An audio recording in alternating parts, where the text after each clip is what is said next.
오늘 설교 제목을 보시면 좀 특이합니다. 제목이 이모티콘입니다. 제가 지난번에도 말씀드렸는데 오늘 설교를 쓰다가 신박한 설교 제목이 떠올라서 너무 흐뭇했던 오늘 제목인데요. 어떤 말을 한번 할지 함께 이야기를 궁금증을 가지고 한번 들어봐 주셨으면 감사하겠습니다. 하루는 제가 작은 조용한 사찰을 구경하게 된 기회가 있었어요. 그 사찰은 작은 숲에 둘러싸여 있었고 작은 건물 몇 개가 전부인 그런 작은 절이었습니다. 그 절은 아주 고요했습니다. 그곳에서 조용히 불도를 닦고 계신 스님을 한 분 보았고, 그 작은 절에서 조용히 저도 잠시나마 있게 되는 시간이 있었습니다.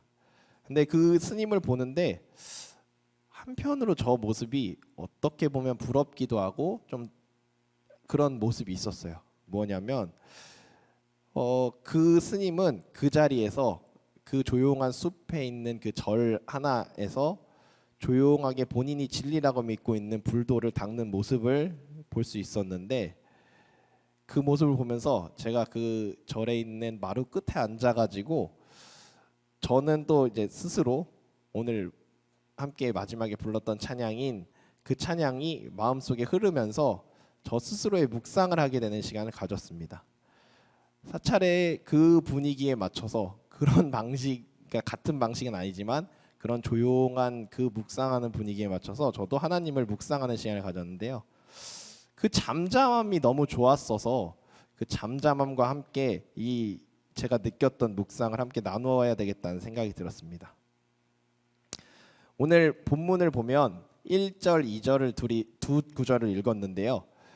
이 구절이 뒤쪽에 가면 또 같은 방식으로 거의 비슷한 본문으로 반복되어 나타납니다. 이 같은 내용을 두 번이나 반복해서 다윗이 쓴 이유는 그만큼 이 시편의 저자인 다윗이 강조점을 두고 싶은 내용이라고 볼 수 있을 것 같습니다. 뭐라고 써 있는지 찬찬히 보니 먼저 잠잠히 하나님을 기다린다면서 이야기를 시작합니다. 잠잠하다라는 말은 분위기나 활동 따위가 소란하지 않고 조용하다, 혹은 말이 없거나 가만히 있다라는 국어사전의 표현처럼 조용한 상태를 일컫습니다.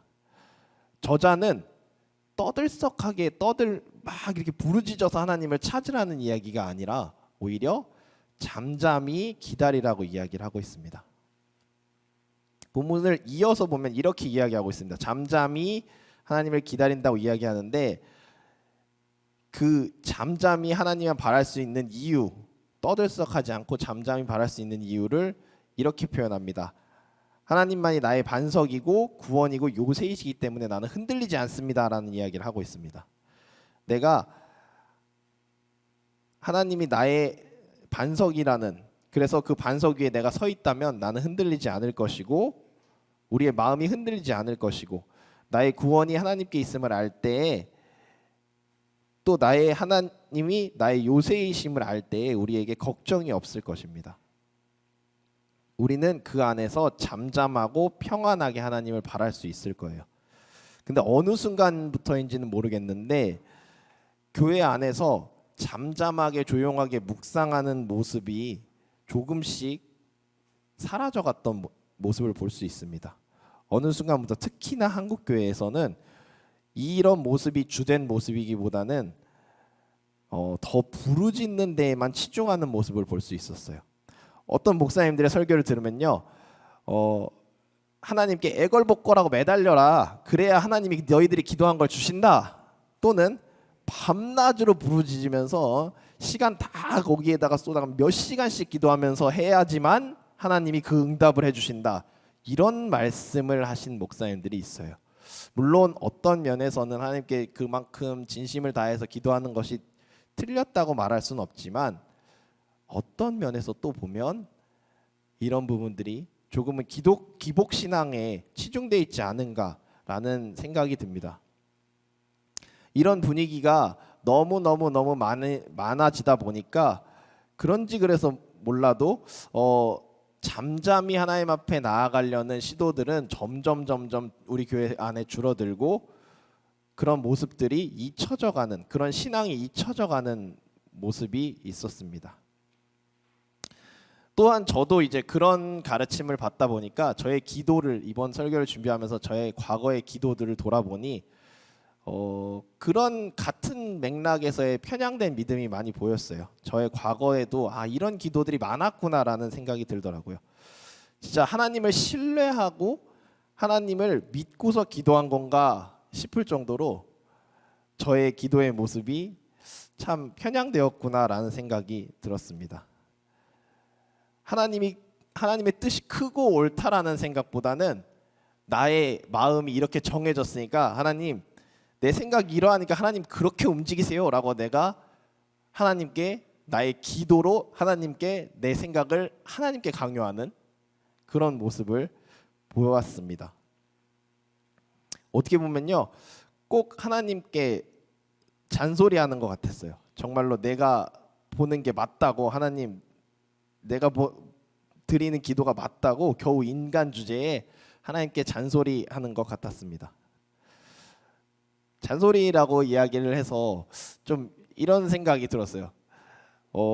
왜 잔소리가 많을까? 특히나 이제 저는 이제 자녀된 입장으로서 저희 부모님, 특히 어머니한테 잔소리를 많이 듣는데요. 저희 어머니는 저를 믿지 않습니다. 저희 어머니는 제가 옷을 벗어서 그냥 의자 위에 축 하고 걸쳐놓으라는 생각을 하지, 절대 제가 그것을 잘 옷걸이에 걸어서 옷장에 걸으리라는 절대 그런 믿음을 갖고 계시지 않아요.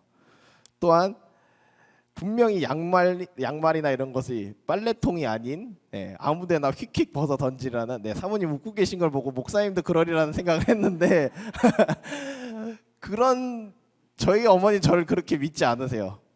제가 분명히 지금 잠깐 여기다 뒀다가 먼저 해야 될 게 있어서 5분 뒤에 분명히 저걸 치우려고 했어도 저희 어머니한테선 먼저 잔소리가 날라와요.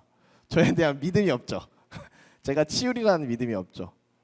과연 저희 어머니가 완벽하게 저를 신뢰했다면 저에게 그 코멘트를 먼저 날렸을까라는 생각이 듭니다. 또 예수님의 제자들도 예수님에게도 이런 잔소리를 했던 것 같은 모습을 볼 수 있습니다. 그 바다에서 풍랑이 일 때 배를 타고 이동하던 예수님과 제자들이 풍랑을 만났는데요. 그 풍랑 가운데 물이 막 배로 들어왔어요. 열심히 제자들이 물을 퍼내고 해도 막 힘들어서 막 그러고 풍랑과 싸우면서 그렇게 배를 운행하던 제자들 눈에 가만히 주무시던 예수님이 눈에 들어왔습니다. 그 예수님을 보고 어떤 제자인지 모르겠는데 제자들이 잔소리를 시작합니다. 예수님 그만 주무시고 일어나서 이 물을 바가지로 물이라도 푸세요. 사실 성경에는 그렇게 표현은 안 돼 있는데요. 분명히 제가 느끼기에는 이거는 예수님 그만 주무시고 일어나라는 거는 예수님도 한 바가지라도 빨리 거들어서 퍼내라, 이런 느낌이었을 것 같아요. 이 말을 자세히 들어보다 보면서 제가 좀 느낀 것은 제자들도 정말 예수님에 대한 신뢰나 믿음이 없다라는 생각이 들었습니다. 제자들이 보기에는 이 큰 풍랑 앞에서, 대자연의 앞에서 그저 예수님조차도 한낱 인간에 불과한 것처럼 보였는지 모르고, 그렇기 때문에 그 하나님의 아들이고 우리가 믿고 의지해야 할 대상이라고 생각하기보다는 함께 그냥 바가지로 물 한 번 더 퍼내서 같이 이 상황을 헤쳐나가려고 노력해야 되는 그냥 그 정도의 사람, 그리고 그들이 바라보는 시선은 예수님에게 우리에게 지금 할 수 있는 상황에선 그게 최선이라고 생각했을지 모르겠어요.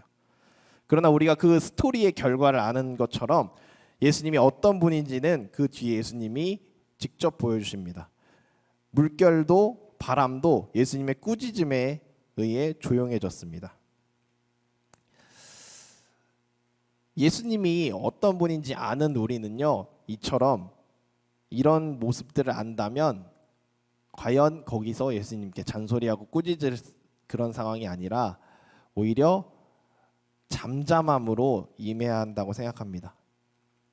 다시 본문으로 돌아가서 한 번 더 다시 본다면 하나님이라는 반석 위에 우리가 서 있다면, 하나님을 신뢰하고 믿는다면 우리의 마음이 흔들리지 않을 것이고, 나의 구원이 하나님께 있음을 알 때 우리의 미래가 두렵지 않을 것이고, 나의 요새이신 하나님을 신뢰할 때 아무리 세상 풍파가 어렵고 힘들다고 할지라도 우리는 걱정이 없을 것입니다. 우리 안에 참 평안을 가지고 잠잠하게 하나님을 바라볼 수 있을 거예요. 그럴 때야. 그리고 이제는 다윗이 이야기한 것처럼 잠잠히 하나님을 바라볼 줄 알아야 된다고 생각합니다. 100마디의 떠들썩한 고백이 한마디조차 아닌 잠잠하게 하나님 앞에 하나님을 기다리고 서 있는 모습, 그 모습이 100마디의 자잘한 가벼운 고백보다 더 큰 신앙 고백이 될 수도 있다는 생각을 했습니다. 말씀을 정리합니다. 이 모든 말은 사실 시편 저자인 다윗이 누구에게 이야기하는가가 제일 앞에 서두에 이야기하고 있어요. 시편 저자인 다윗은 자신이 왕임에도 불구하고 백성들한테 잠잠하라 이렇게 이야기한 것이 아니고요. 분명히 이 어려운 환경 가운데에서도 다윗은 자신에게 먼저 이야기를 합니다. 자신의 영혼에게 잠잠하라라고 이야기를 하고 있어요. 언제나 그렇듯이 우리의 신앙은 가장 먼저 나 자신부터 돌아봐야 되는 것 같습니다. 나 자신을 돌아보고 나의 믿음이 먼저 잠잠할 수 있는 상황이 될 때 하나님을 신뢰하고 의지하고 있는지 다시 한번 돌아볼 때 믿음 안에서 우리가 잠잠할 수 있는 사람이 될 수 있을 것 같습니다. 사실 이 시대가 살기 어렵고 미래가 막막하여 특히 이렇게 살아가기 어려운 환경일지라도 나의 영혼이 요동치지 않고 잠잠할 수 있는 이유, 하나님을 신뢰하는 믿음으로 우리가 하나님을 의지하고 하나님 앞에서 잠잠할 수 있는 모두가 되기를 바랍니다.